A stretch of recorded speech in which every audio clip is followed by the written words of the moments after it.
Chair Miller, you're muted.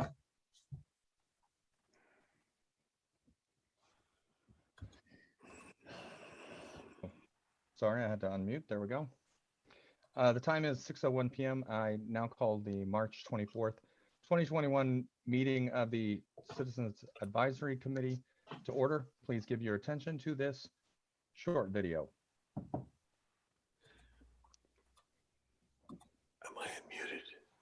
Am I unmuted?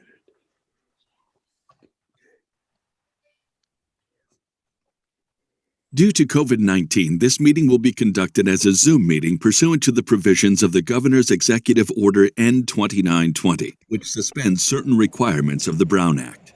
This meeting is being live streamed on the CCTA website. The chair will call upon members, staff, and other speakers by name. Please speak clearly and state your name before giving comments or remarks. Persons participating via Zoom with their cameras enabled are reminded that their activities are visible to viewers. Members participating by Zoom wishing to speak should physically raise their hand and unmute their mic when called upon. Members should remute their mics when done speaking. Citizens participating by Zoom wishing to speak should use the Raise Hand feature or dial *9 if participating via phone, and the chair or staff will call upon them at the appropriate time. Citizens will have 3 minutes to speak. A 30-second warning will be provided. After 3 minutes, staff will lower their hand and mute their mic. Participants via phone will be called upon by the last 4 digits of their phone number. It is requested that public speakers state their names and organization, but providing such information is voluntary. Written public comments received in accordance with the COVID-19 Special Notice for Public Comment Guidelines are printed on the meeting agenda. If authors of the written correspondence would like to speak, they should raise their hand and the chair will call upon them at the appropriate time. All written correspondence received after that and during the meeting will be entered into the record. A roll call vote will be taken for all action items. Thank you for participating in a meeting of the Contra Costa Transportation Authority.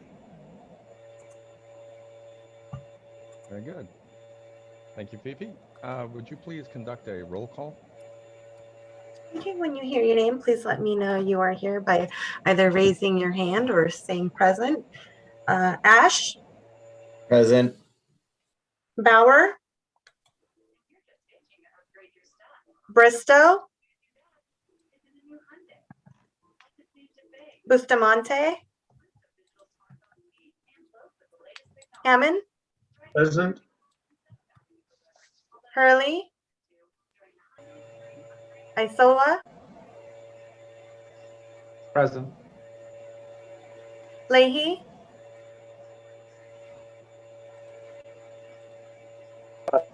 Present.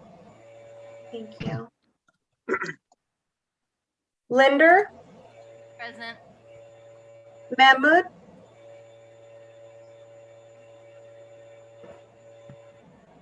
Moriarty, Present. Powells, Present. Vega, Present. Yao, Present.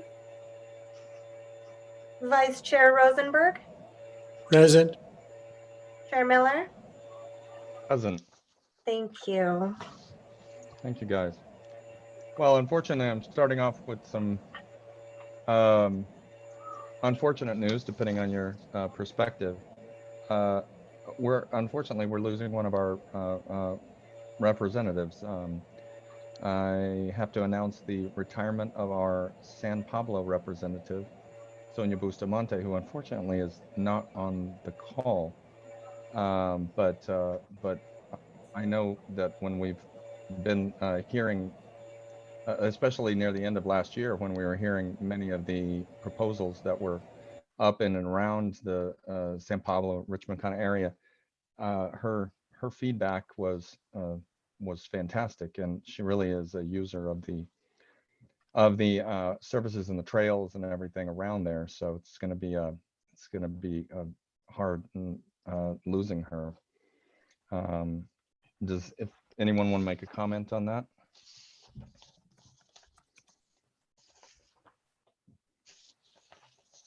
Sorry to hear that. I hope it's not another, I hope it's for personal choice. Right. Yeah, no, I think that's why it's good news for her. She's got more time on her hands now. Yeah, I'm sorry to hear that also. I know that when people make the decision to get off any committee or council, it takes a lot of time to think it through. So I know that that's what was done, and I wish her luck. We'll just have to start the process of finding a replacement. Good luck, Ed. Yeah, someone as good as her. That will be a Yeah. challenge. All right. Well, we'll definitely, she's going to leave a hole. She's going to be missed, and we want to thank you for her generous and wise service that she has offered us over the years. Thank you very much, Ms. Bustamante. Let's see, we're going to open up for public comment. Fifi, have we received any public comment that needs to be read? We have not received any public comment. Is there anyone online that would like to speak during this public comment period? If you want to comment on something that's not an item on the agenda, now would be the time to raise your hand, and I or staff will call upon you.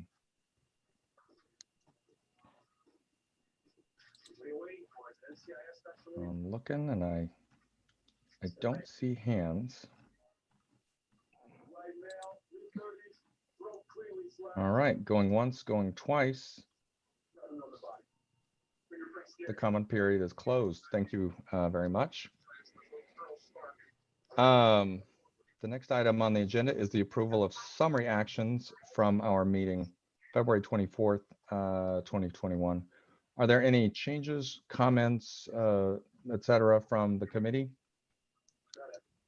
And if anyone from the public would like to comment on those past minutes, raise your hand.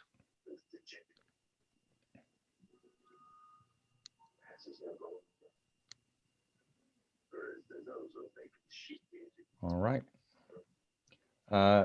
Since we don't have any, I would request that there be a motion to approve the minutes as is, and a second. Can I get that? I propose a motion to accept. All right, looked like I saw maybe a second from Mr. Ash. Second. Thank you, Commissioner. All right, there's been a motion. It's been moved that we accept the minutes from that meeting as is. And now, Fifi, if you could do a vote call. When you hear your name, please let me know how you vote. Yay, nay, or abstain. Committee member Ash, Yay. Bauer, or sorry, Hammond, Yay. Isola, Yay. Leahy, Yay. Linder, Yay. Moriarty, Yay. Powells, Yay. Vega, Yay. Yao, Yay. Vice Chair Rosenberg, Yay. Chair Miller. Yay. Motion passes unanimously by all members present. Wonderful. Thank you.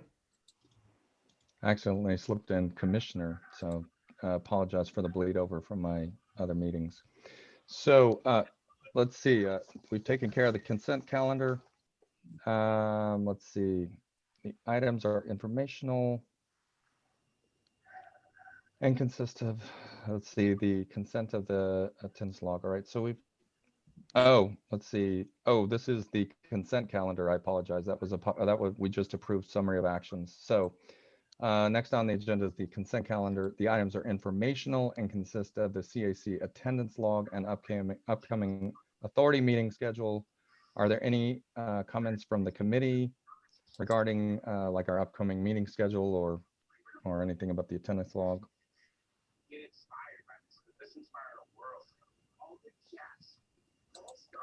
All right. There's no need to. Actually, I need to make clear that if anyone from the public would like to make a comment, please raise your hand.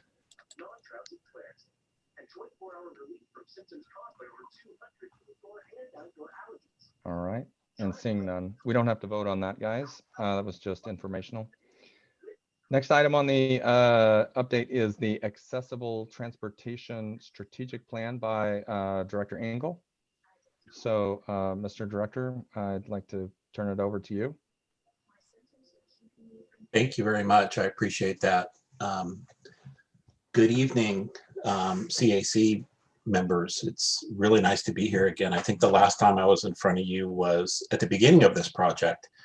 And Matt reminded me that, hey, you promised them that you would come back at the end of the project and give them an update. So here I am and happy to be here. So I'm going to turn my video back off because I've been having some internet issues and it seems to work better without my face up here. So I'm going to turn that off and I'm going to start my PowerPoint presentation.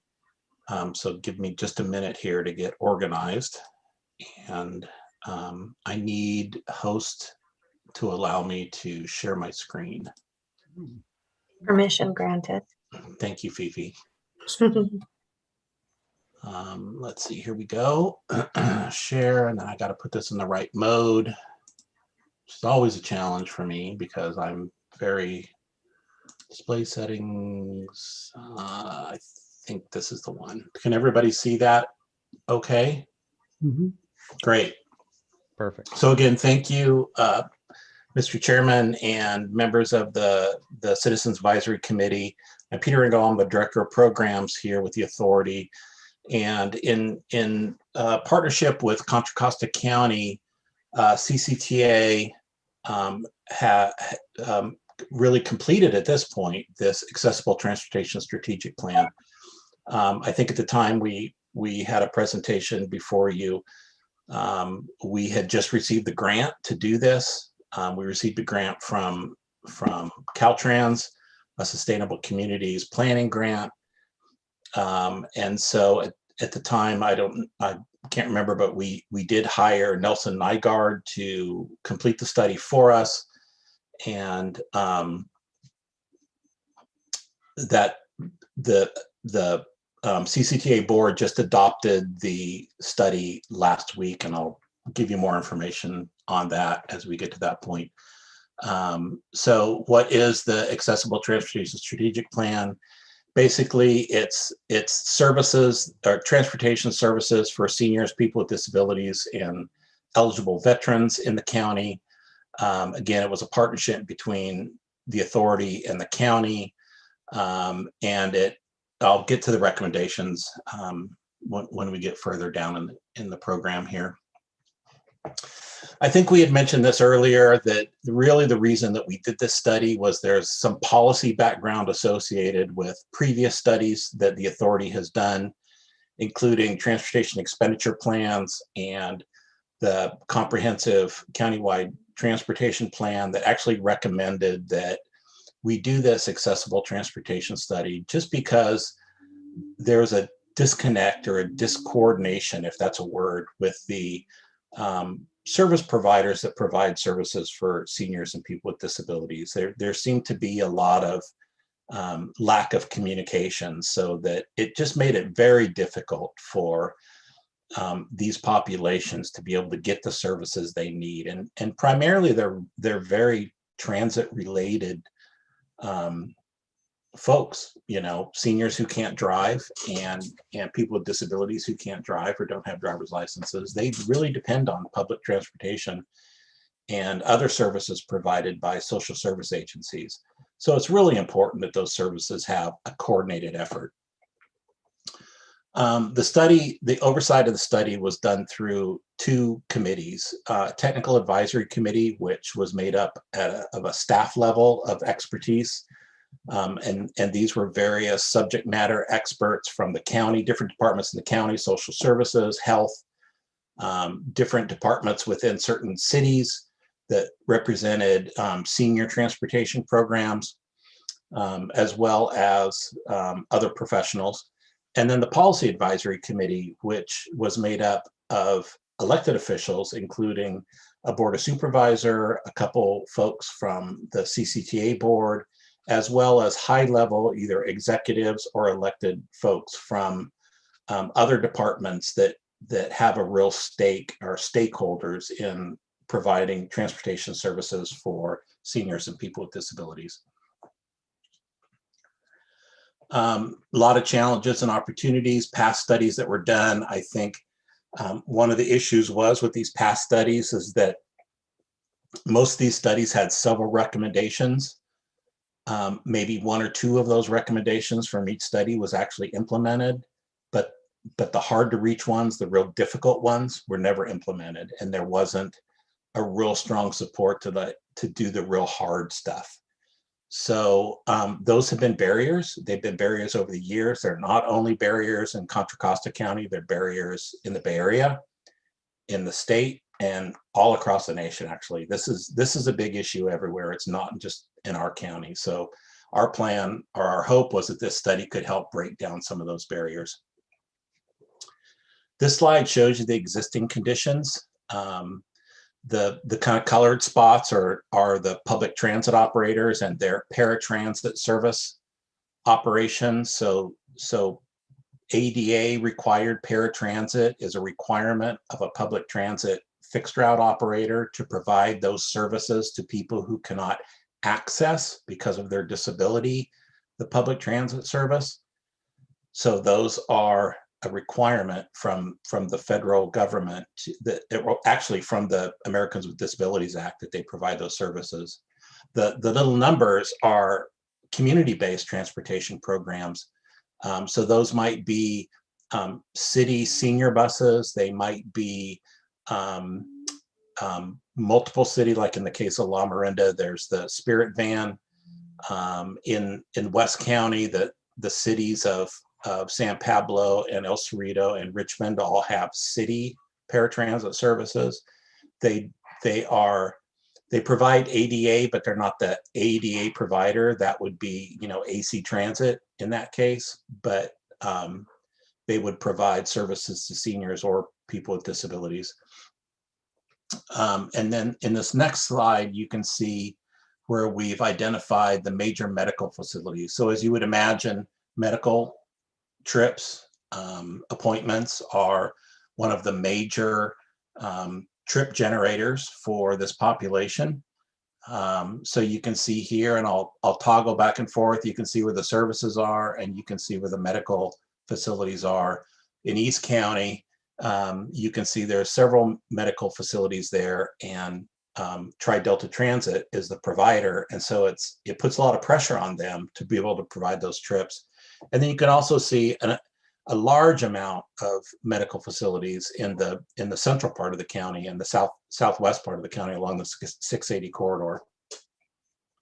One of the problems too is there's been a closure, it's been a few years now in West County of some medical facilities. So the pressure to get people into the Martinez County facility has been increased. So as part of the study, we had set up an outreach plan.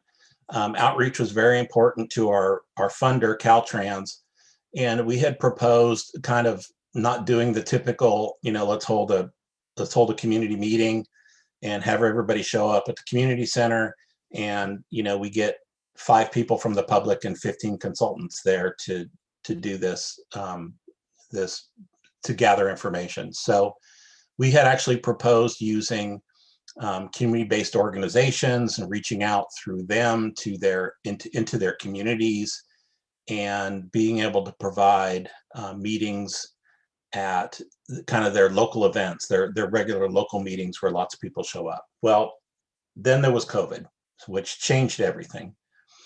No more, local meetings, no more face-to-face. So we pivoted. And we ended up developing a written survey, which was provided either electronically or on paper. It was done in 3 languages, English, Spanish, and Mandarin. And we ended up receiving over 1,000 surveys, which was really way more than we expected, to be honest. And I think the reason is because we use some really unique outreach methods, and we took advantage of the amazing, and if nothing else comes out of this presentation more than this, the public transportation service providers have been amazing through COVID. They have totally pivoted. They have, people aren't traveling, so they are providing. They're using their vehicles to provide meals to people who are at home. They're using their vehicles to provide exclusive transportation to people who have tested positive to get to housing facilities where they can quarantine. And this was early on in the pandemic, and they were separate vehicles. There wasn't a mixing of folks. So the transit operators really stepped up in working with the county to provide essential services during this pandemic, and all of us as county residents should be super proud of them. Anyway, we took advantage of kind of some of those things to provide the surveys and questions and stuff to folks with their meals. So we would provide a survey when the meal was delivered.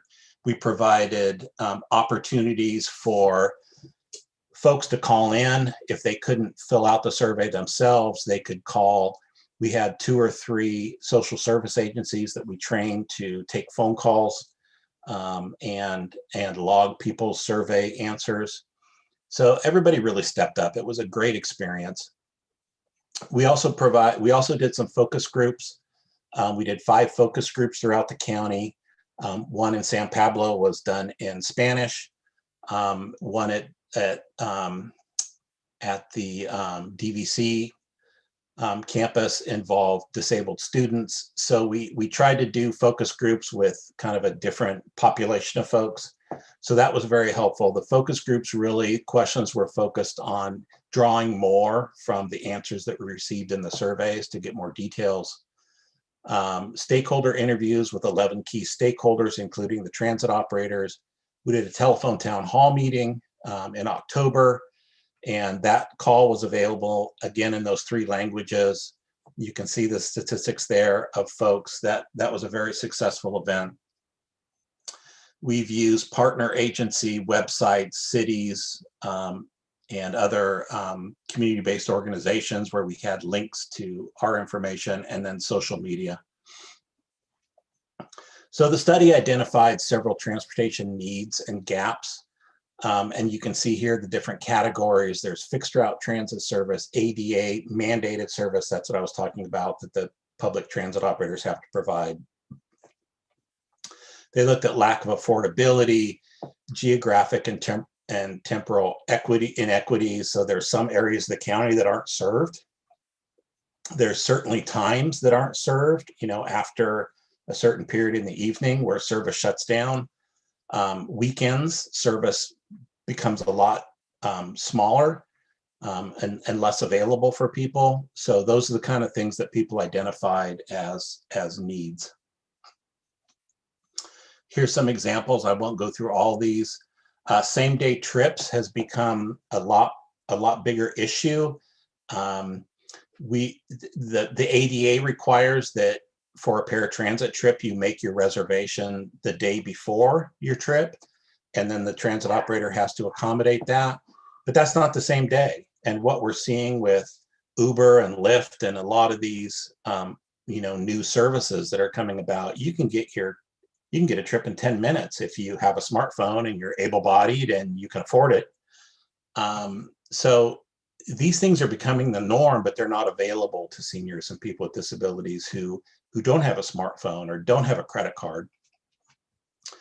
Again, expanded service evenings and weekends, more limited options. So again, these are just some of the examples of the needs and gaps that were identified as part of the study. So let's get to the recommendation. So the recommendation from the study is what we really realized with a $400,000 budget, which sounds like a lot of money, but for a study of this magnitude in a county the size of Contra Costa is really is really not a lot. And so, and then you throw COVID into the mix, which pretty much we had to deal with the whole term of the study. We couldn't get to a very definitive, we uncovered a lot of issues, but we couldn't establish a lot of answers that everybody could agree on. So what everybody did agree on is we need to keep this moving forward. There was a lot of momentum, a lot of positive feedback, and a lot of support, especially from our elected community, to let's keep moving on this. Even though the study's done, let's not put it on the shelf and say it's done. Let's keep this moving forward. This is an important issue. So what the board adopted these recommendations, and the first one was to establish a task force. Well, let me put it this way. The main recommendation is to establish a permanent coordinated structure. So this would be an entity or a structure that focuses on accessible transportation. That's their job for seniors and people with disabilities and eligible veterans, that helps all of these disparate services coordinate and work together, and so that funding is used in a more efficient way to help support these different services. So in order to really identify the best way to move forward with that entity is to immediately establish a task force through the authority, through CCTA, that had the same type of representation that our policy advisory committee had. It's not just transportation experts, it's also experts in emergency services and veterans affairs and seniors and people with dementia and people with physical disabilities, to really look at, number one, what strategies that came out of this study can be implemented right now. And number two, we need funding, clearly. And that was something that everybody agreed on. Everybody's doing the best they can with the money they have, and to add these new services or new entities is gonna take some additional funds. So start to identify some funding, and then really focus on what's the best way to put together this permanent coordinated entity. Is it another government agency? Is it an existing government agency? Is it a new nonprofit? Is it an existing nonprofit? So there's multiple options out there. And the reason we have to look at those is because they have different board makeup. Some of them can accept public funds, some of them can't. Some of them have access to foundation funds, some of them don't. So we need advice from an expert on the best way to kind of set up this entity to really make it move forward and have access to all of the eligible funding, have good representation from all of the communities in the county, so that funding can be used wisely throughout the county. And then again, I kind of went in the last bullet about the coordinated, countywide coordinated entity and what it could be. So that's part of the task force job, is to identify and propose the best kind of permanent entity to move this forward. I already talked about most of the stuff. It's kind of the mission of the coordinated entity, which is the permanent one. Identify and pursue new funding sources, administer uniform. So all of the different ADA operators now have a different way to certify people. They all have to follow the same rules, but they have a different way to do it. And so it just makes it difficult for people. So the idea is to streamline the process so that everybody has equal and similar access into the system. A single point of access is the terminology that we usually use, that once you fill out the paperwork and get into the system, you're in the system, doesn't matter which operator it is. Joint procurement is a way to save money, and it's even more than that. It's a way to get all the operators using the same software so they can communicate better with each other. Present a unified voice in policy and funding issues. and some of the other things. We currently have a pilot going on that's been spearheaded by County Connection. That's a 1-seat ride for interjurisdictional trips within the county. And I say that it also includes LAFTA, which is the Livermore area, to Dublin, Service, and Alameda County, which basically means you don't have to transfer. So the ADA actually allows an operator to transfer a passenger to another ADA service, which is just a problem. So this is a 1-seat between jurisdictions. So I'll move on here. So these are some of the mobility strategies, and these were considered both by the TAC and the PAC, as well as we put these on a website that we developed specifically for this study and got public input on these. We had about 85 people from the public actually provide input on the importance of these different studies. These are not prioritized by any means, but you can see same-day trips is in there. One click, one call. So that means a person calls one number or gets on one website and they can find all the services. They don't have to keep getting referred to somebody else or make another phone call. Fare integration. Affordability is a big one here that we're looking to address. So these are some of the strategies that the task force is going to go through and say, okay, which one of these can we knock off right away without having to have this coordinated entity do this, you know, in 6 or 12 months once it gets established. This was the website that I referred to, and this was our second half of our public engagement where we actually got input on the strategies. It was our strategy survey.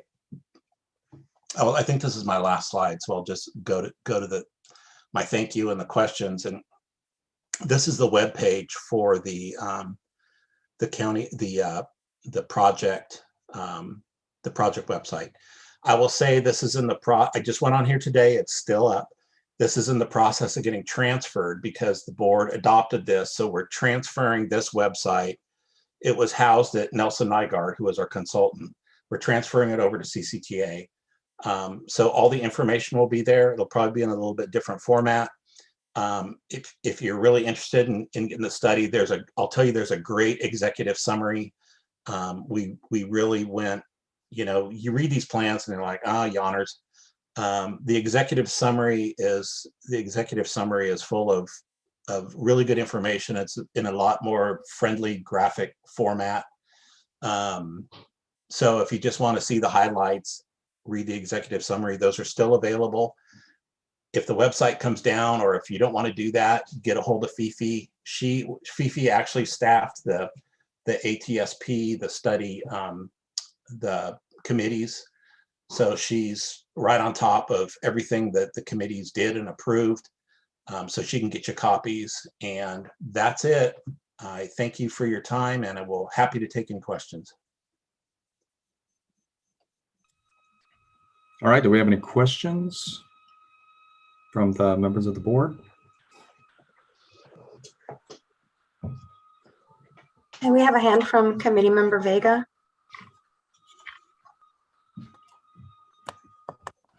Go ahead, Ms. Vega.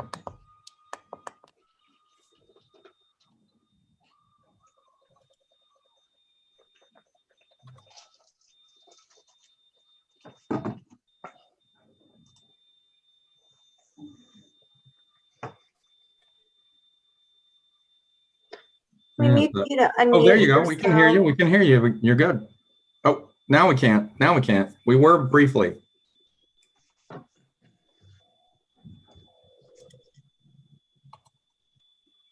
Maybe press down your space bar just as a override. No? Fifi, can you unmute her? I think I can actually. Here we go. Maybe that'll put a prompt up on her. No. Let's try one more time. She's got two windows on the screen. I'm wondering. Mm-hmm. She's got the dreaded double mute going on. The dreaded double mute going on. Yeah.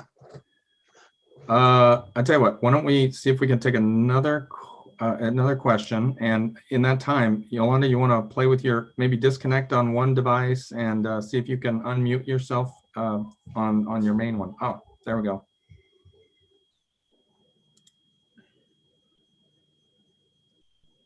No, gosh, I wish I could unmute you myself. I should add that while she's working on that, I didn't have slides on this because it was just adopted, of course, last week, but I should say the next steps. And so the next steps are that we're going to go back, staff is going to go back to our board probably in, let's see, the May-June time period to bring a proposal to them on potential makeup of the task force and funding to fund the task force activities, first of all, and then second, some potential implementation strategies. We're looking within the organization, and the county is looking within their organization for potential funding to kind of get this thing kickstarted. So that's our next step, is to take a quote unquote task force proposal. They approved, okay, go ahead and put together the task force. So come back to us with some recommendations on that. So that's our next step. I have a question, and that is, I'm curious about, well, I mean, definitely affordability was one of the challenges that you had listed, affordability, access in the East Bay, coverage in the East Bay. But the one thing that I didn't see, and I was wondering if you could speak to, is how receptive were the organizations that potentially could, you know, be working together, you know, coordinated under this entity, under is the wrong word. How receptive were they to the idea, and did they feel like it would represent an opportunity to reduce some expense for themselves and allow them to operate a little bit more efficiently? Yeah, I think the best way to answer that is to say they are receptive. Everybody was in agreement that the task force was necessary. We need to keep moving forward on this. This is a very important issue, and improvements can be made. Of course, you know, the devil's always in the details. So the idea is, let's keep, I mean, we've got the momentum. Now's the time. If we just stop this right now and put this on the shelf, we're just going to have to do the same thing in a couple of years. So now's the time to really get this thing moving. The idea, there's two concepts you brought up. One is there better efficiencies where they can save money? But there's also the concept of, can we just make it better for these folks who really need it? Yeah, which really won't save money. Yeah. It's probably going to cost money. So, but it'll actually make the service more effective, and so the dollars that are spent will be there'll be a higher value. Yes, that's a great way to say it. That's a great way to say it. So everybody's on the same page in that category. I think, to be frank, the bus operators are worried that money's going to be taken away from them. And we started this whole process by saying there's no intention here to take money from Peter to pay Paul. Right. If there's a circumstance where it makes sense to take money from Peter to pay Paul, then Peter is no longer responsible for some of the things that they're responsible for. So it's not, so those costs would go away as well as the funds. But I don't think we're at a point where we would make that, you know, determination.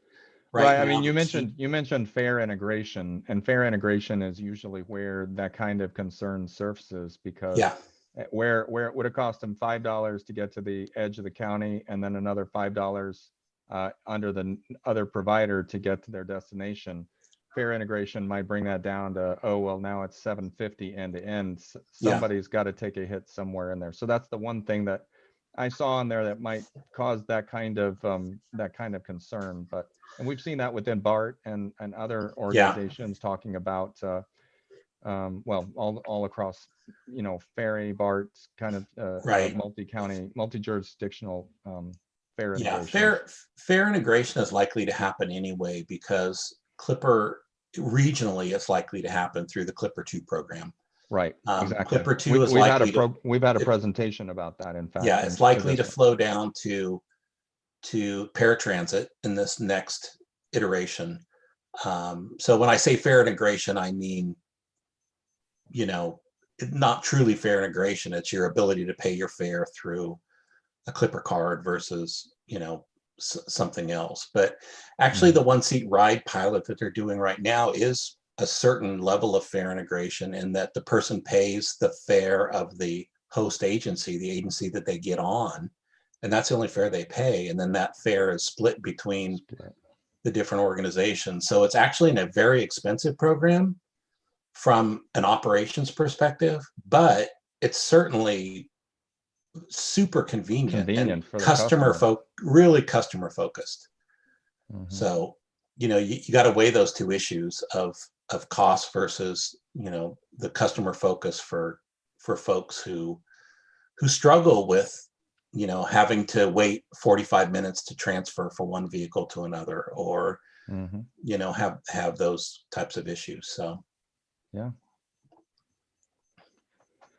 I agree. Yep. Other questions from other members? Chair Miller? Oh, I heard that. Somebody's volume needs to be turned up slightly, but I do hear it.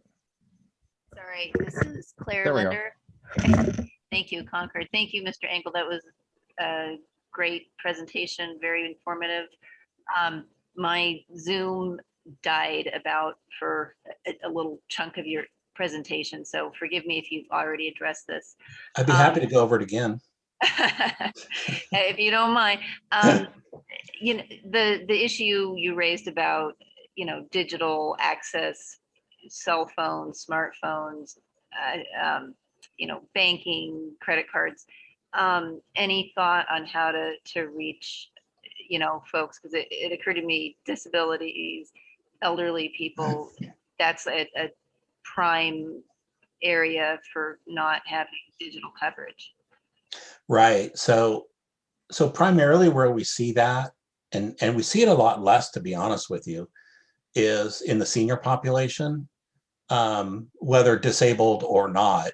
It's a matter of generations, right? So even the younger disabled folks are typically pretty. Matter of fact, they get a lot of their access to services through smartphones or other things are actually really good and make it easier for their lives in lots of cases. But from a generational perspective, seniors, which we're seeing a lot of seniors have smartphones, they just may not know how to really use them to their full potential. But that has been thought through. There's multiple services out there. There's Silver Rides, there's GoGo Grandparent that actually step in and for a fee. And this is one of the things we can look at for maybe subsidizing that fee. They will be kind of a concierge service, and they will not only make your reservation for you through a Uber or Lyft, but they will manage that trip. They will make sure the person gets to their destination, gets in the right vehicle, gets to their destination. So it's not just a matter of making a reservation. It's also a matter of, really taking care of that client throughout their trip. So that's just a phone call. So they just call an 800 number, and then GoGo Grandparent, for instance, steps in and takes care of the rest of it and sets their trip up and manages it for them. So there are solutions to that, technology gap that we have right now. Thank you.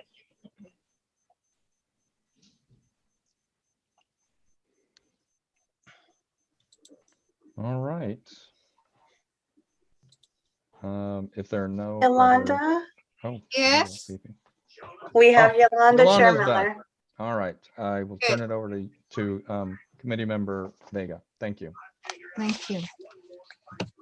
So I have a few questions, Director, please. Yeah. I think you answered the first one in somewhat. How do you plan to market these resources so that the groups who need it know that they're available and know how to use it? Yeah, I think so. So I mentioned one of the top things that we want to do is this one click, one call. So they would be, I don't think marketing the services is going to be a problem. I think this is such a huge need in this county that all of the social service agencies, all of the transportation providers they will market this. They will take care of it themselves because number one, it helps their services. Either by providing more appropriate services for the people with special needs, or transferring those people over to people who can provide a better service for them. For instance, I mean, some of the people that are forced to ride the ADA services, it's just not a good fit for them. And some of the social service agencies provide a better service. So there will be a marketing element. Part of that will be through most of the marketing. Once we get the one call, one click center set up, the marketing will be just communicate with them. It makes the marketing easier, really. It's just like we're marketing one access point, a single point of access versus trying to explain the whole system. Thank you. And is there an income criteria for the veterans who are going to be using this service? Yeah, that's yet to be determined. We had a lot of input and we'll continue to get input from both the Veterans Administration as well as the county's Veterans Affairs Office to really determine what the limits are. Veterans, the VA is very complicated. And that's one of the things that we learned through this process as far as which veterans can receive services, what, depending on their disability, depending on their discharge orders, depending on how they served their country. So we really need to do more research and get a better handle on who's not getting services that really need it. There's a lot of veterans that may have what are considered disabilities, what are disabilities, but they can still drive and they can still get to their appointments. So we really want to focus on the folks that are really in need of transportation. Thank you. And lastly, have we identified an elected official who's going to champion this? Oh, they're lining up. Committee member. Yeah. So our board chair, Chair Geringer is very excited about this. Supervisor Karen Mitchoff is very excited. They're all willing to champion this and carry it forward. Great. So that's really one of the things that really excites us about this study compared to previous studies is we've got political leadership that's really willing to carry this forward and be champions on this. So we're as staff, we're really excited. That's all you can ask for as a staff member is to have your political leadership really support your projects. Right. Yeah. Good. Okay. Well, great. Thank you, sir. Thank you.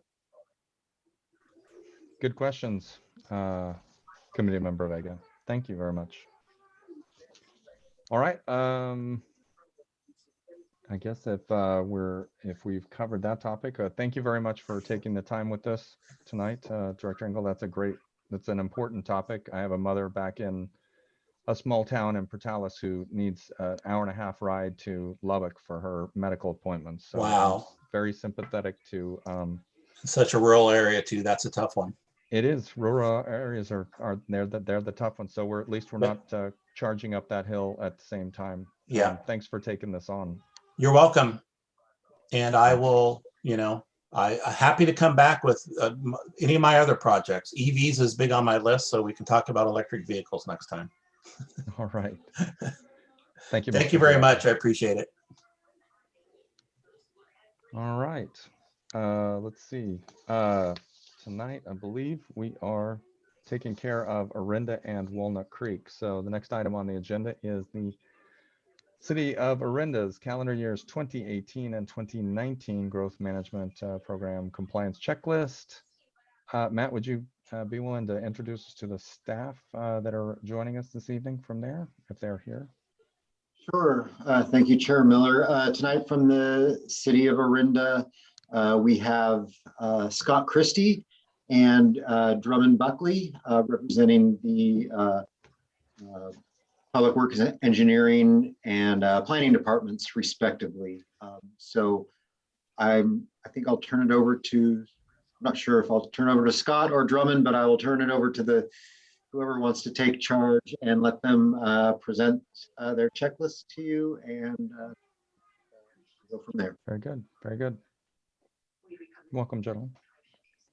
Hi, this is Scott Christie with the city's engineering department. And I trust you all can hear me okay? Yes, very well. Thank you. Okay, very good. Well, thank you for the time to review our growth management plan compliance checklist. And I appreciate the committee's time and dedication to this effort. And I wanted to go through just some of the highlights from the years in question, which would be 2018 and 2019. And we continue to participate in various regional committees. As a member of the Southwest Area Transportation Committee, which is known as SWAT, we go to those meetings, and also within that group, of course, are Moraga and Lafayette are adjacent cities, and we serve as the as staff on the Transportation Advisory Group, which is the technical advisory committee to that SWAT group. We're also a member of the La Miranda Program Management Committee and the La Miranda Fee and Financing Authority. We participate, of course, in the CCTA Technical Coordinating Committee, and then regularly attend the monthly City County Engineers Group, the City County Engineering Advisory Committee. So we're pretty well involved, and that certainly benefits Orinda to share information and ideas with neighboring cities and organizations. As far as some of the project work that we did with reference to this item and the growth management, we have made accomplishments on some of the projects that do, definitely are consistent with the action plan. One of them I wanted to highlight is the Glorietta Elementary School Safe Route to Schools project.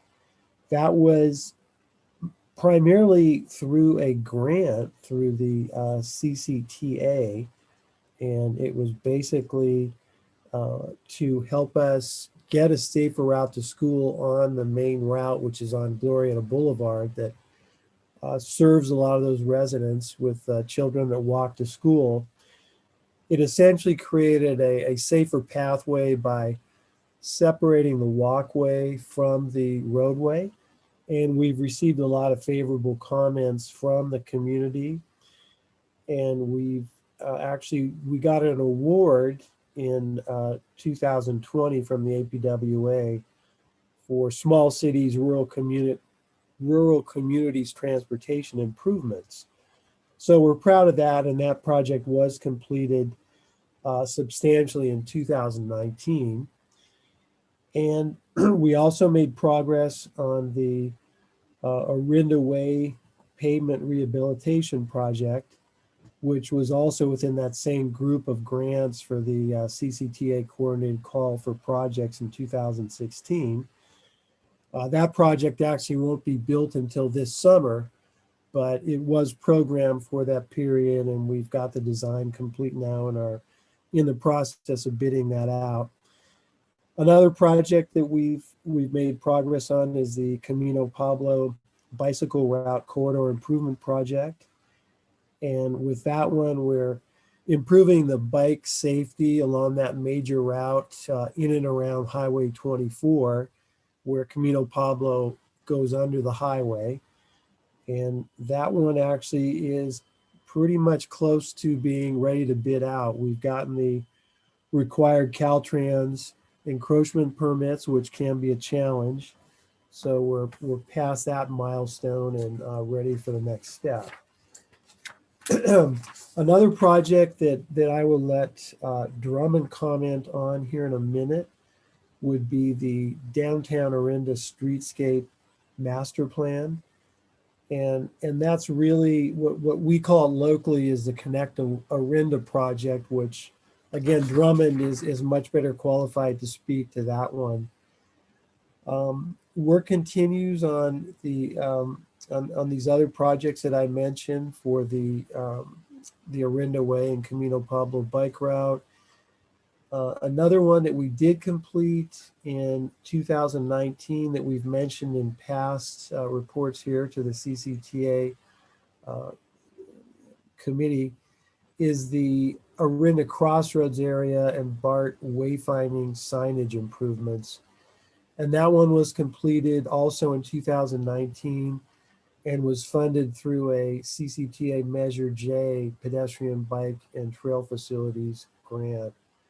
So that one, we've gotten good feedback from the community. We actually got another APWA award for that one recently. So we're quite proud of that.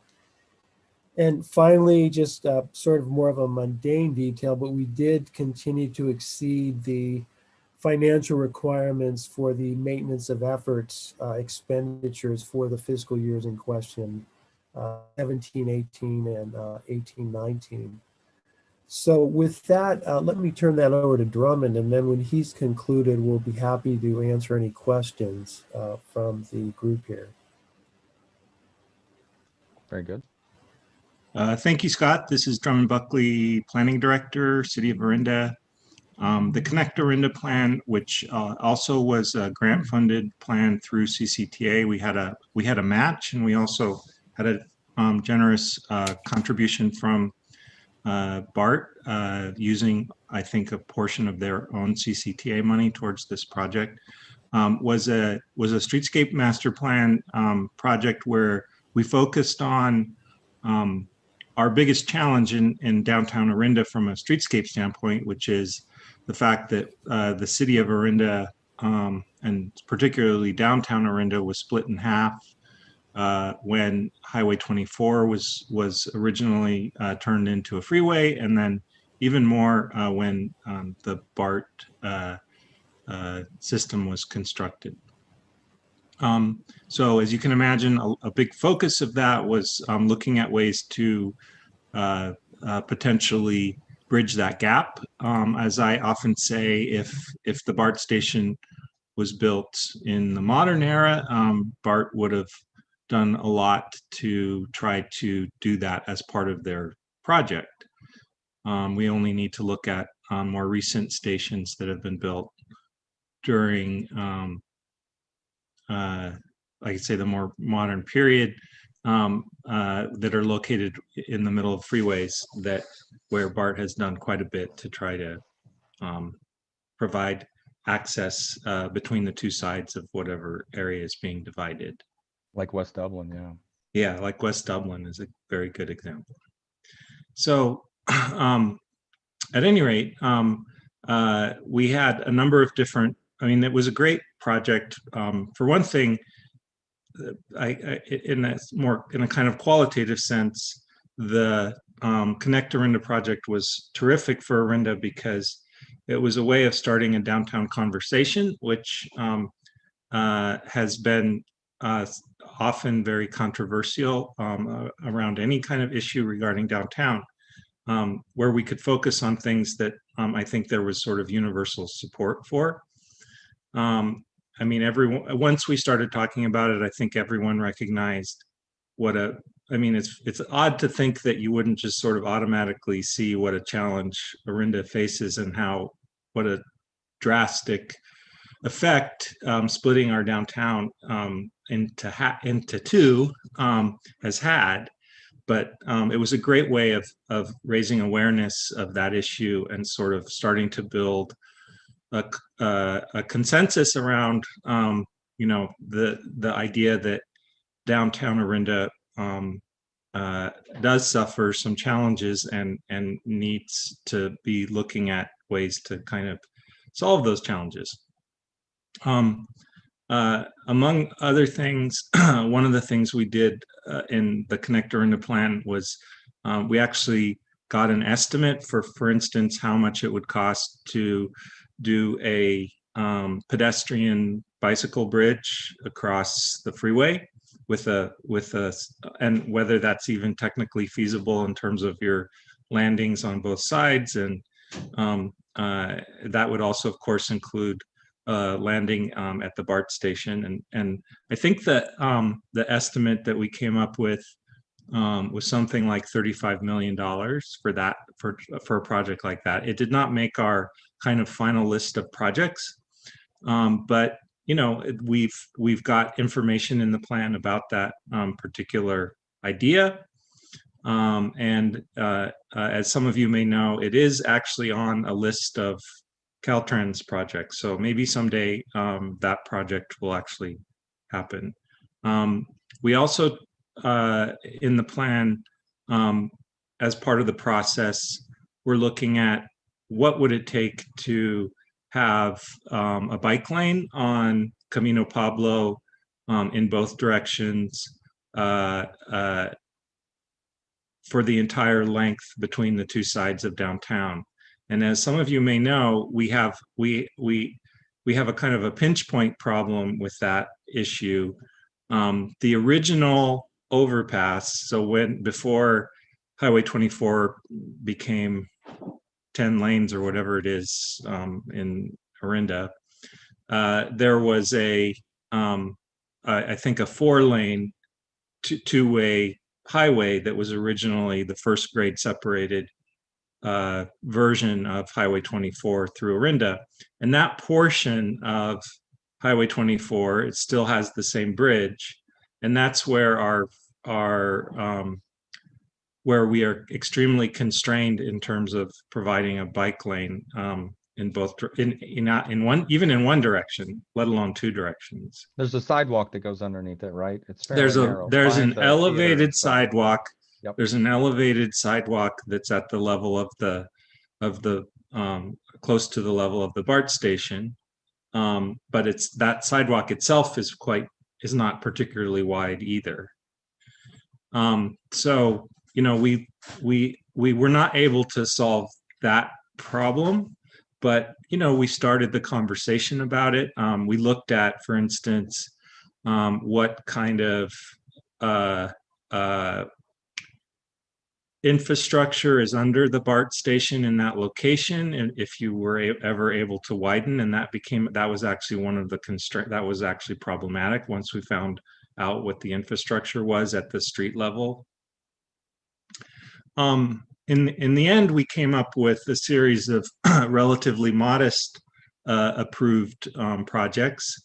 One of them, the thing I'll tell you that has had the most legs so far is this idea of trying to connect the two sides of Orinda with public art.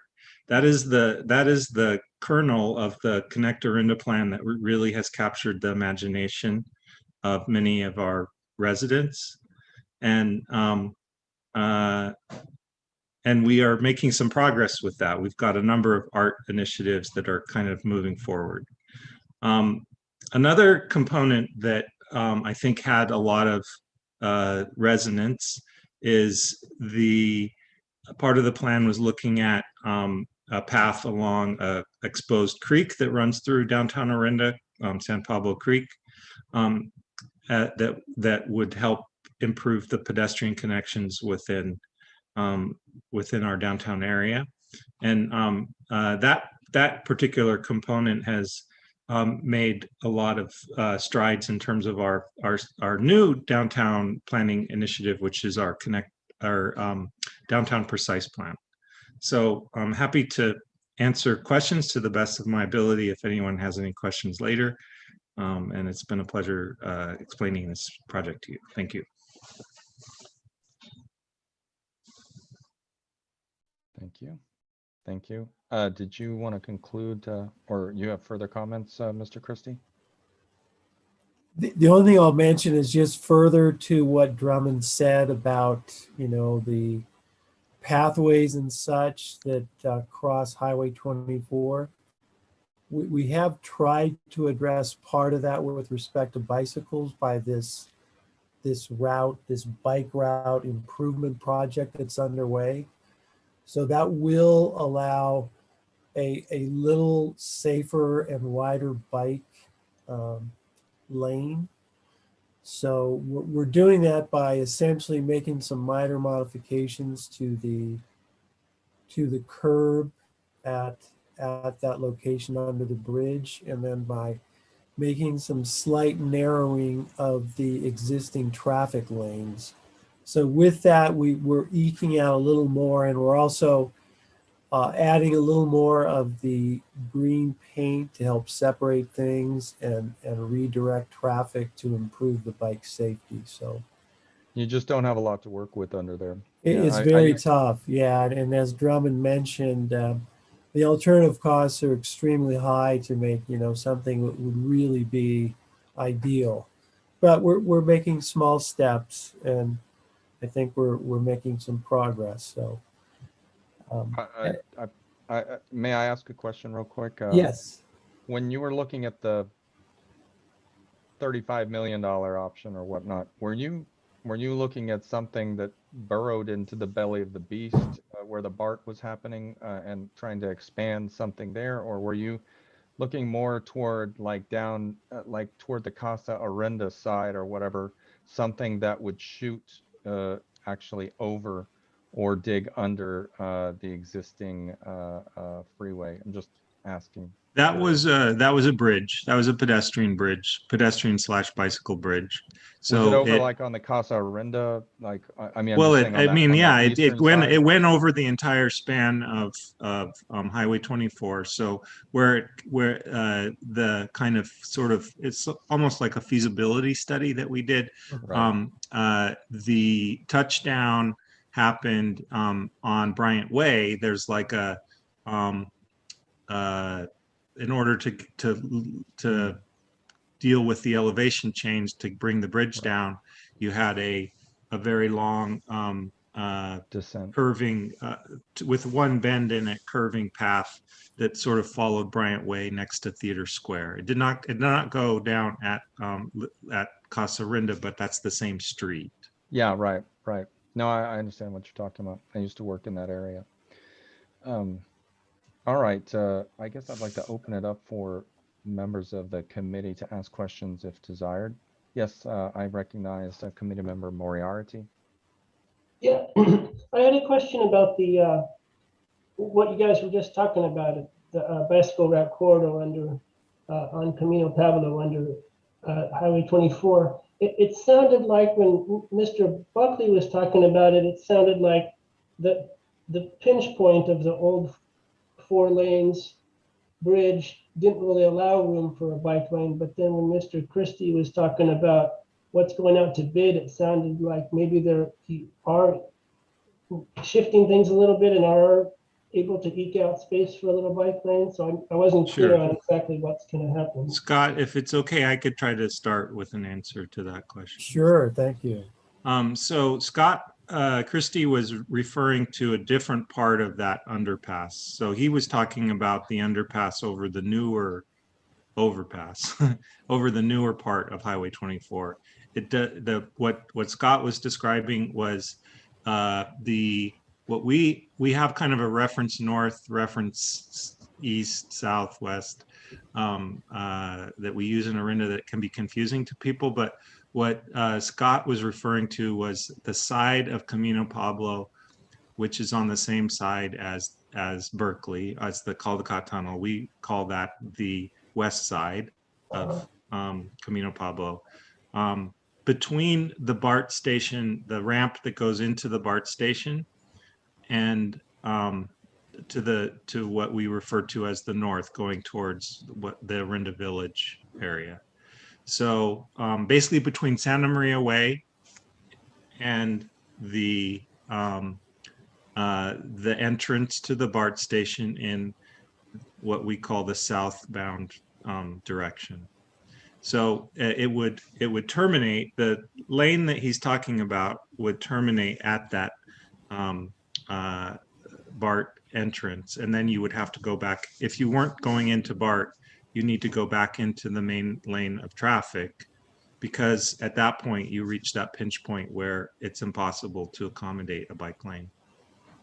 That's, yeah, I appreciate the difficulty. In here, we have, in Pinole, we have a bike lane that was added and then it terminates because there was no longer room for it. And it almost creates more of a dangerous situation than before, because nobody expects suddenly for the bike lane to terminate and suddenly the bikes and the traffic get mixed up. But I'm sure you guys have thought about how to end Yeah, that. I think there's a generous transition area, and Scott can perhaps speak to that, but we are aware of that particular challenge, and I think it was designed to accommodate to the best it was possible that issue. Yeah, thanks. And maybe one day we'll get that $35 million and build that elevated bridge. I remember when you guys were presenting to this committee last time, there was talk about that bridge. Yeah, of course, the problem with the bridge is that people will still use the version that doesn't require them to go up and down. So, I mean, I think from my perspective, and I'm not a transportation planner, but from my perspective, the ultimate solution is to find out a way to do it where you're staying at the grade of the street. And you know, we can put a man on the moon. I think we can do, or a woman on the moon. I think we can do that someday, maybe. Great, thanks. I see Mr. Rosenberg, Vice Chair, would like to speak. Thank you. I'm just interested to find out what the status is of the resurfacing program in the city. I know you've done a lot of work up to now. Is there a bond measure passed, or fill us in on that? Sure. So the status is that we have met our goal through that initial bond. There's actually 2 bonds that were approved by the voters. I believe the total was around 45 million. And it was to address really the residential streets that generally don't qualify for federal or other funding. So the voters approved that, and we had about I'd say 5 to 6 year period where we had very large paving projects every year. The one for 2019 was about 15 million. And then the 2020 program was about 5 million. And now we're coming back down because we've essentially spent all of that bond money. So there's also a sales tax increment, which was Measure L, and that was approved, I want to say, in 2016. And that was a 1/2 cent add-on sales tax then that we could use. It was a general sales tax, but we had earmarked it for helping out with the road repaving. So we've been using that. And that again has helped us meet our goal of getting the roads up to basically a very good position, very good condition based on pavement condition index ratings. So we're in very good shape now, and the challenge is how do we maintain these roads? I know that Mr. Hammond's kind of our expert in that area because he chaired this committee that oversaw the expenditures on the bonds and the add-on sales tax. So he could certainly speak to the whole history of it. And, you know, I think it's been very successful through really the leadership of the committee that oversaw that expenditure. And the latest is now that Measure R was approved by the voters last November. And that essentially, it phases out Measure L. So Measure L was supposed to end in 2023. So this new Measure R basically starts up now, but it cancels out Measure L. And so the new program is now an add-on sales tax program that extends then for 10 more years.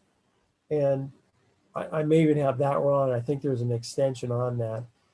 And basically that gives us additional funds to help maintain those roads. Now the catch is, and the challenge is that the voters also were very eager to have the city, to the extent we can, spend money on fires as far as fire suppression activities, basically reducing the risk of Mitigation. wildfires.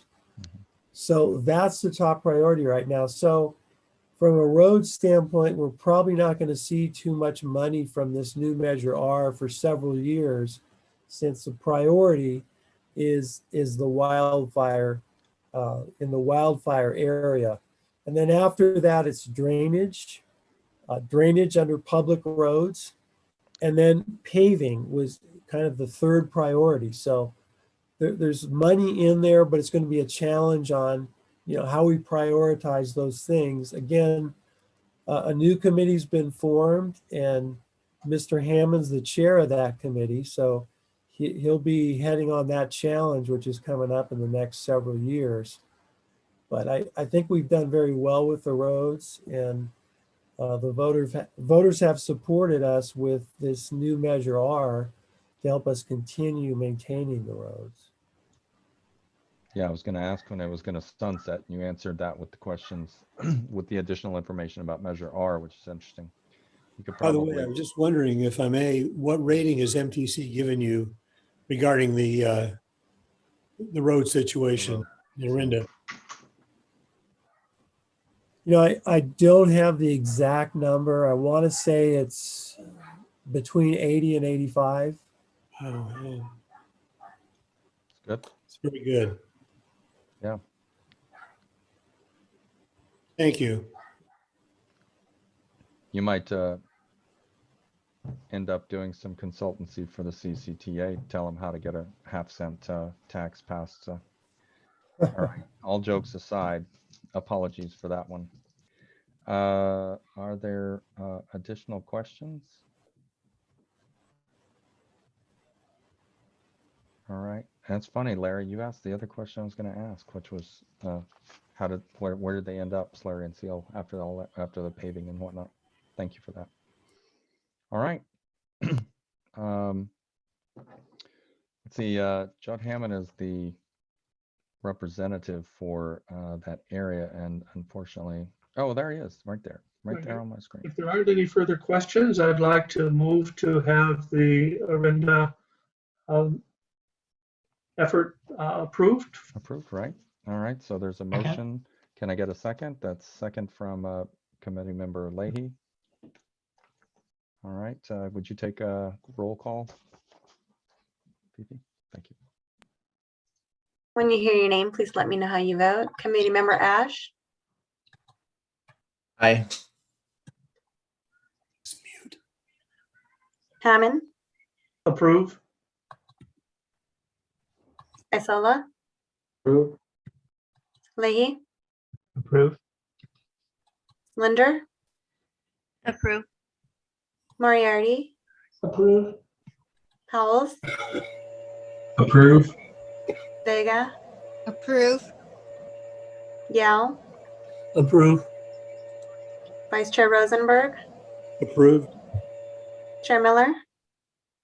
Approve. Motion passes unanimously. Wonderful. Thanks for your presentation this evening, gentlemen. And we look forward to seeing you here for the next cycle coming up. We're already into it. So thanks very much for your time and presentation. Thank you. Okay, you're welcome. Thank you. All right, let's see here.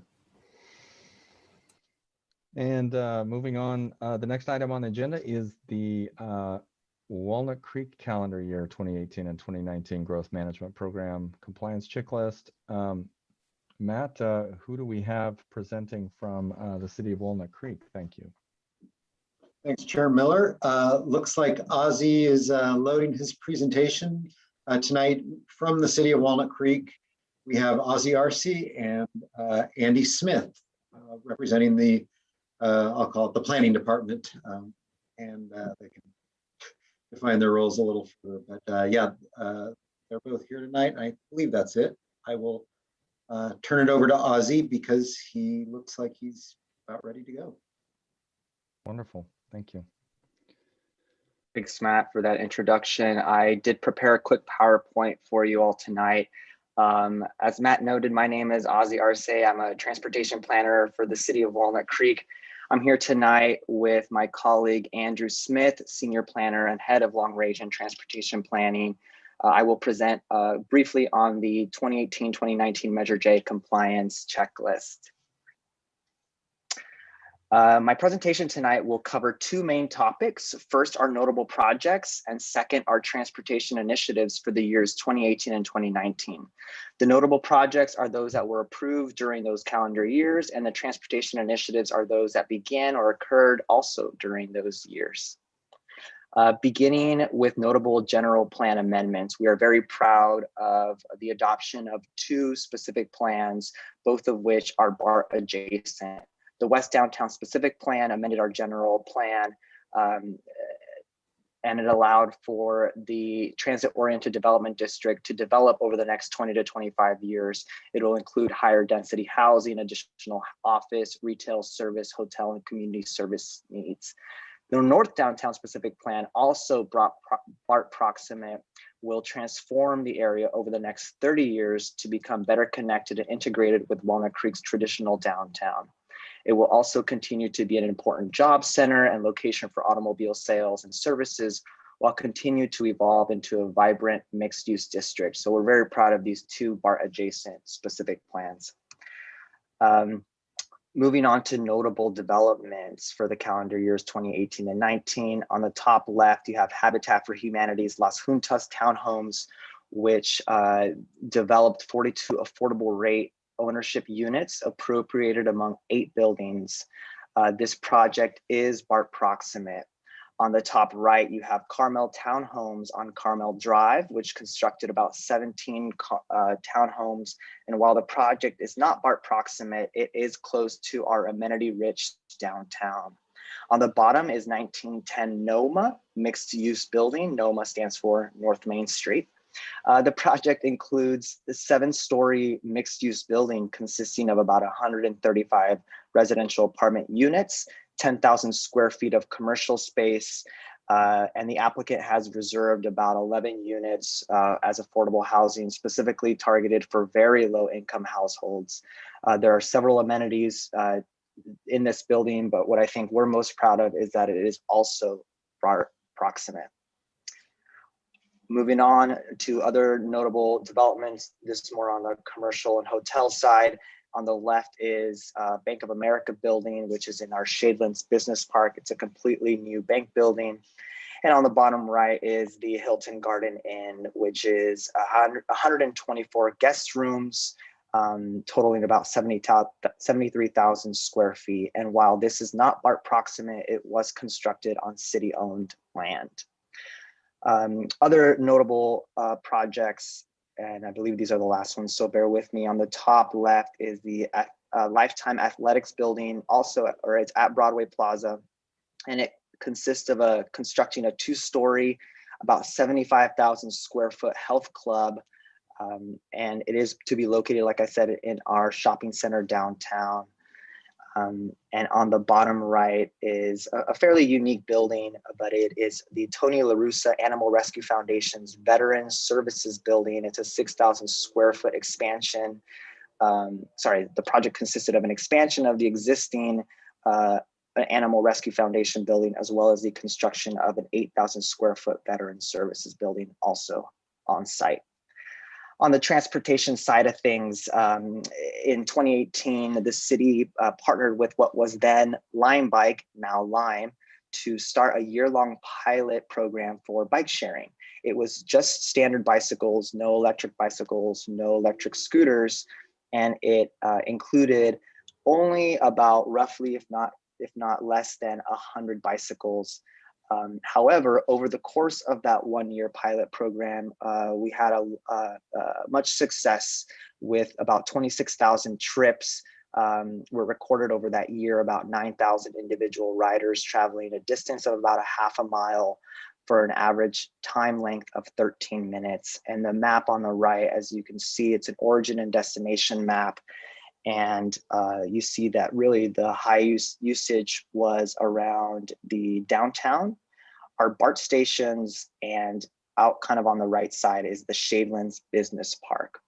So even though the pilot program has ended, the city is keeping an eye on the shared micromobility industry, including e-bikes and scooters, to see if we can expand the pilot program in the future based on the lessons learned from the first pilot. And just a quick report out, you may have seen these all over our downtown, the all electric free trolleys. And prior to the pandemic, so speaking about calendar years 2018 and 2019, these continue to be one of the most successful routes in all of the County Connection line. And the city's subsidy to allow these trips to continue to be free for folks continues to this day. And the city is proud of that transportation demand management investment.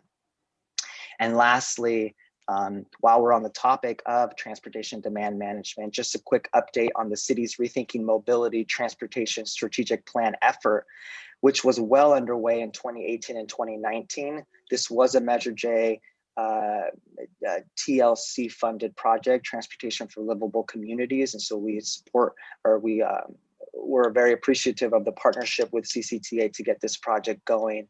And just a quick report out, we took the draft or the final plan to the city council, and they recently adopted it last October. But I will dive into these specific strategies at our next compliance checklist cycle. And that really just highlights the development and transportation initiatives for the city for those 2 calendar years. I, as well as Andy, am here to answer any questions, and thank you for the committee's time.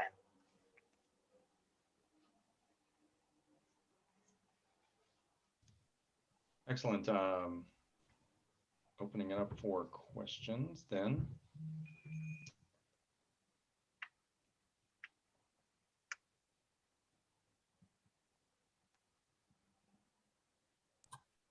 Member Leahy has his hand up. Yes, go ahead, Mr. Leahy. Thank you. I just had a couple of questions. I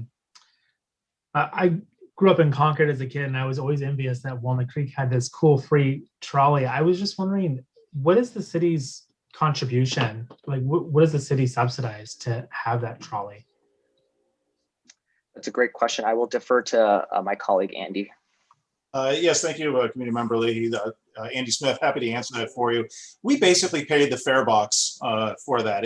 Both the routes 4 and 5 that are free services in and around downtown are regular County Connection routes, and the city just pays the fare box. We have a contract for both of those routes. So essentially, when somebody's getting on the bus, instead of dropping money in the fare box, we're paying it by way of a contract. About how much does that run, by the way?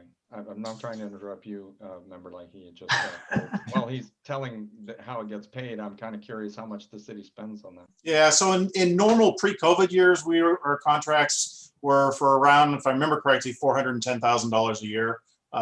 They're currently, with reduced ridership and reduced budgets, we've agreed to amendments to both contracts to a maximum of half that amount, but where the ridership's been even less than that. So for the past while now, we've been paying even less as well. But we do expect that to begin to rebound, and we pay for those actually with parking meter revenues and parking enforcement revenues. And so as more people are coming downtown taking the bus, there's also going to be more people coming downtown and driving and paying to park. So with increased costs will come the increased revenues. But there's no additional cost to County Connection for the service. Gotcha. And then I'm sorry, go ahead. No, go ahead. I was just going to also highlight that the Route 7, which goes between the Pleasant Hill BART Station and the Shadelands Business Park, is another free route within Walnut Creek, although that one actually, the subsidy is paid for by the Shadelands Property and Business Owners Improvement District, the PBID, rather than the city. Yeah, that's a pretty long route. Great. And I just had one other question. I know a lot of people like commute to the Walnut Creek BART station. And now that the pandemic has kind of, well, killed commutes, but with a lot of companies, I think a lot of tech companies I've been reading are not planning to return their workforce to the office. Going forward, is the city going to have put any sort of thinking behind how commutes are going to be changing in the future, or be less impactful now that a lot of people may not be having to commute for work? I mean, short answer is absolutely, and I think a lot of cities are in that boat of trying to understand more globally the transportation industry, and then locally how that will affect their commute patterns. And so, I don't have the answer of the outcomes yet. I think that's still to be determined. But I can tell you that we're definitely staying tuned with what's happening and the shift to more remote work. I think one thing that we are fairly excited about is we understand that folks are also more interested in more suburban urban centers. If they're not necessarily going to locate back to those traditional urban centers for work on a daily basis, what are those more suburban urban centers that they're going to be looking at? And I think downtown Walnut Creek is one of those. And so if it's not a conversation around how can we move people regionally, it'll definitely be a conversation around how can we move people more locally. Great, thank you. Thank you. Speaking about moving more of them locally, I expected that the impact of COVID would have just really lightened up Ignacio Valley, YVR, but that is not really, at least not after, say, the first 5 or 6 months of the pandemic. It got back to where it's just it's a drag commute in either direction. And although I'm not assigning blame anywhere in particular, but I guess I would like to ask if you have some sort of coordination efforts with City of Concord on any kind of light projects, light timing projects, or something along YVR in particular. I mean, I think that I look and I see that that light down in Oak Grove at the bottom of the hill is where you get about, looks like about 1.5 miles of cars backed up, it feels like sometimes. So I just wondered if there's any coordination efforts that might be happening from the Measure J money or something. So I can answer that one. We do regularly coordinate actually with the city of Concord, as well as, of course, all of our neighboring jurisdictions. And I myself actually sit on a number of committees which are sub-regional committees with the neighboring jurisdictions. Specific to that intersection, I would note that traffic signal actually operates as a metering light. It's intentionally long in the commute directions. Ignacio Valley Road is in many ways a freeway with traffic lights, and really most of the traffic and congestion in Walnut Creek is the result of pass-through traffic. And so, we're basically trying to manage the traffic and manage the demand of that road. And in the case of that, functioning similar to a meter, the metering lights getting onto a freeway at the on-ramps. In this case, just entering Walnut Creek. And Concord also has a similar setup on Kirker Pass Road, just east of the pavilion. Yeah, I'm at the intersection of that, sort of, in a way. I'm on the Clayton. I'm down toward Clayton, though. All right. Well, that kind of answers that. That's pessimized as expected. Just kidding. Let's see. Any other questions out there?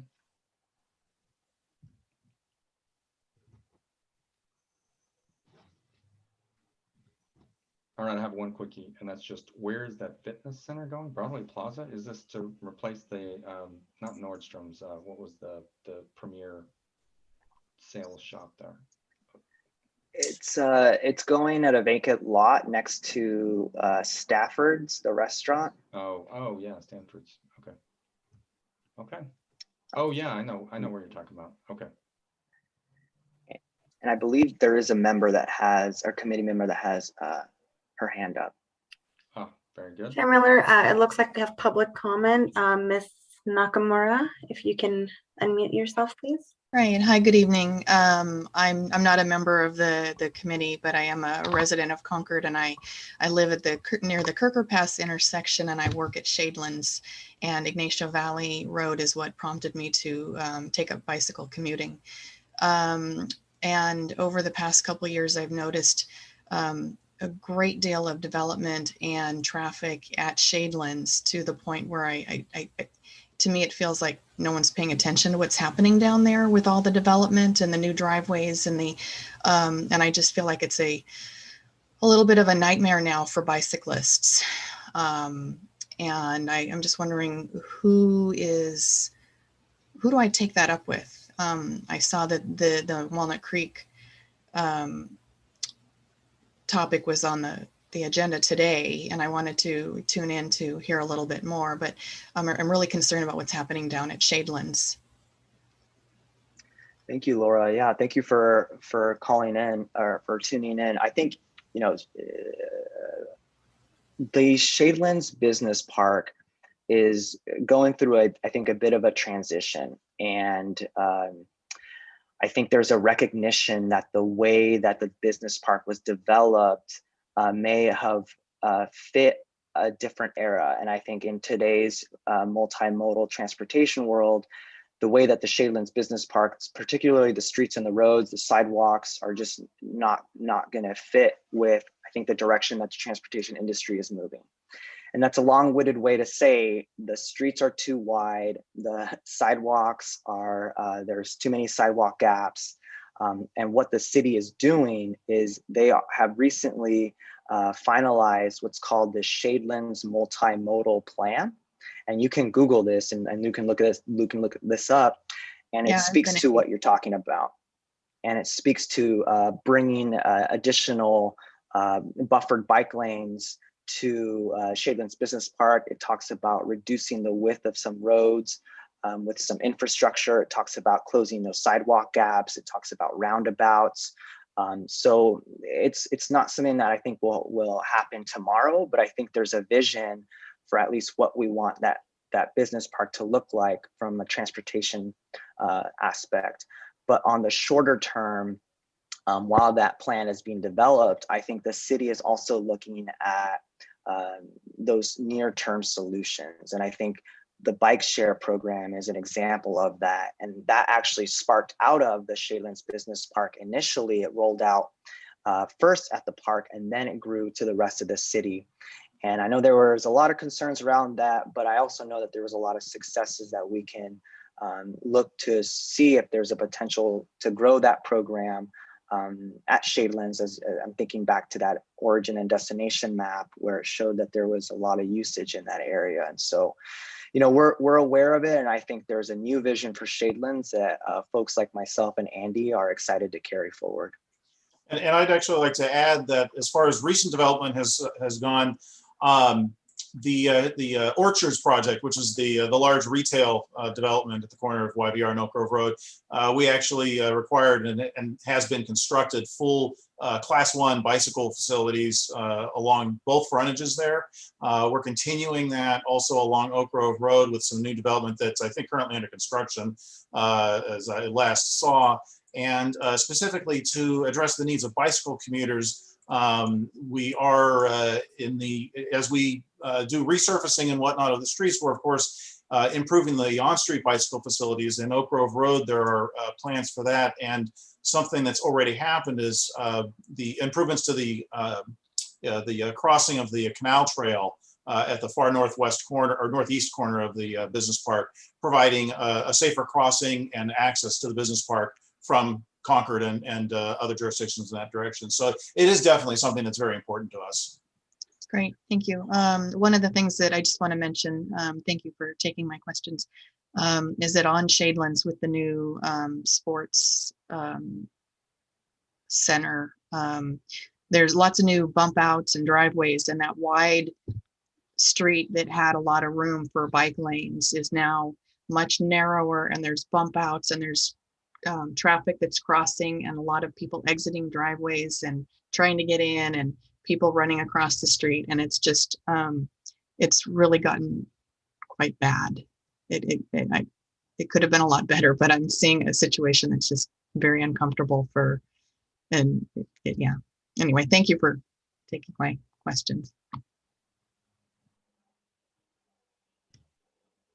Thank you for taking the time to weigh in, Ms. Nakamura. That's and You're it sounds like it's important. It sounds like it's important to them. I'm reminded. I used to work at Lawrence Livermore National Laboratory, which is on a couple of square miles of land, and one of the most successful things we had is the Orange Bike program, of course, on site, where you could just ride anywhere from and to and on site with those orange bikes. So I was happy to see the line thing, and now it never really hit me that Shadelands was the genesis of that. And now that you've framed it this way, it's exactly the same sort of setup as Livermore. You've got about the same amount of acreage of area, and you've got a very commutable area if the conditions are made right for that could really just drop the traffic levels down to nothing around there.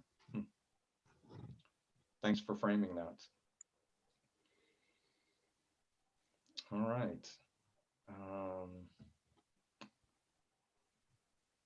If that's all, Ms. Nakamura, then Yeah, thank you. Thank you very much for your time.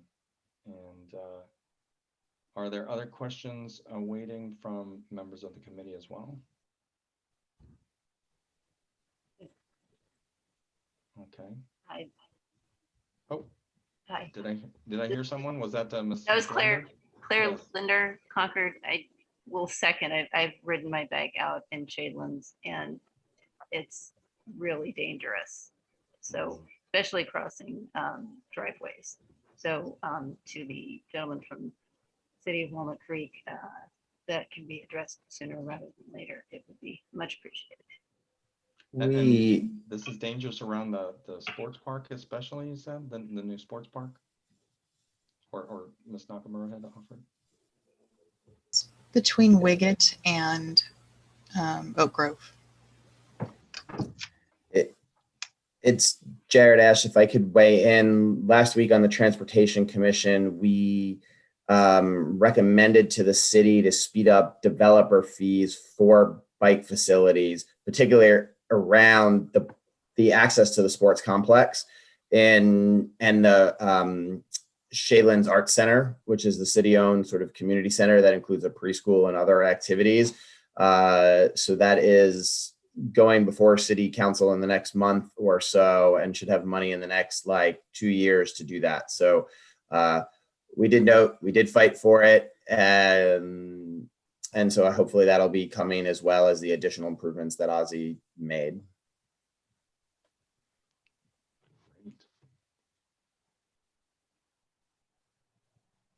Ms. Linder, did you get to say what you wanted to? We kind of jumped on back with you. Yes, thank you. Excellent.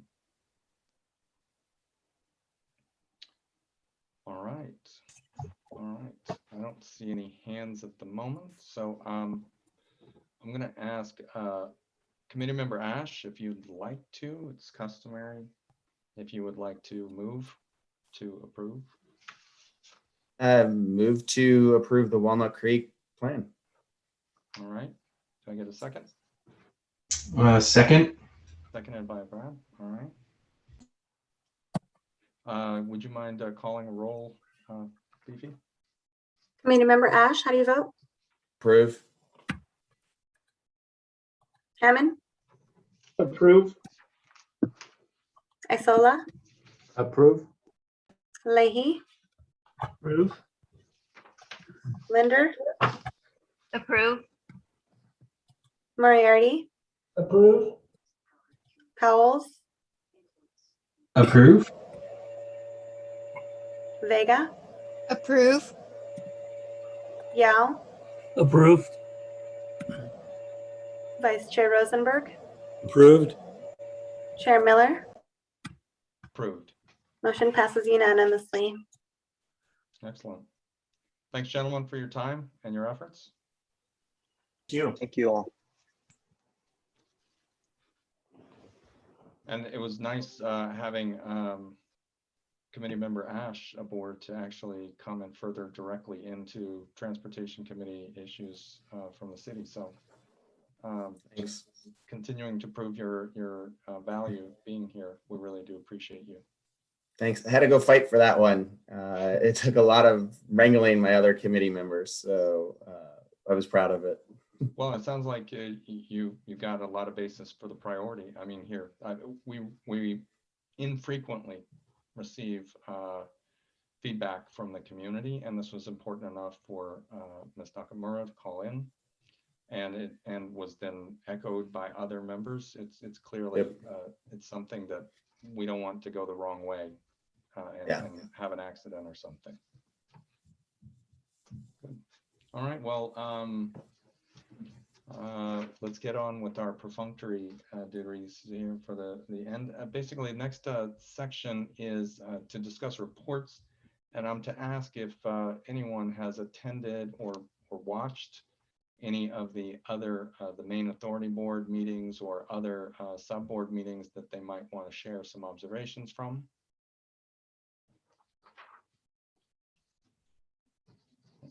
Okay, that's fine. After that, member and staff comments. So any comments from the staff or from committee members who wish to just bring up information or news for us? Nothing from staff this evening. Fifi? Nothing from Fifi? Okay. Nothing at this time. Okay. Any committee members? I just have a comment observation. Dan, it looks as if you're in a submarine. Is that what you did? Your background? Because I've been looking at that and thinking, wow, is that a submarine? And then is he wearing a uniform? Just my observation. No, this behind me is a warp core. It's the most transportation themed background I could find. You don't want that to breach.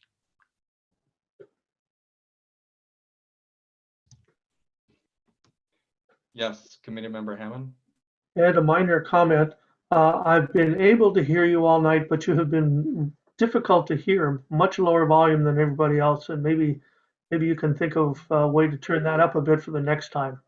You know, I took my headphones off, and I'm thinking I'll go back to them because they have a really great pickup mic. I appreciate you feeding that back to me, though. It's important, and I don't want to be difficult to hear.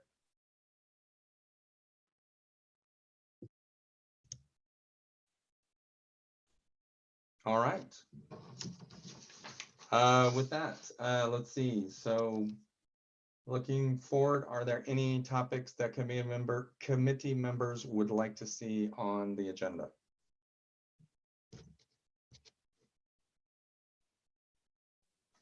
Yes, we're working on some of those requests from last month.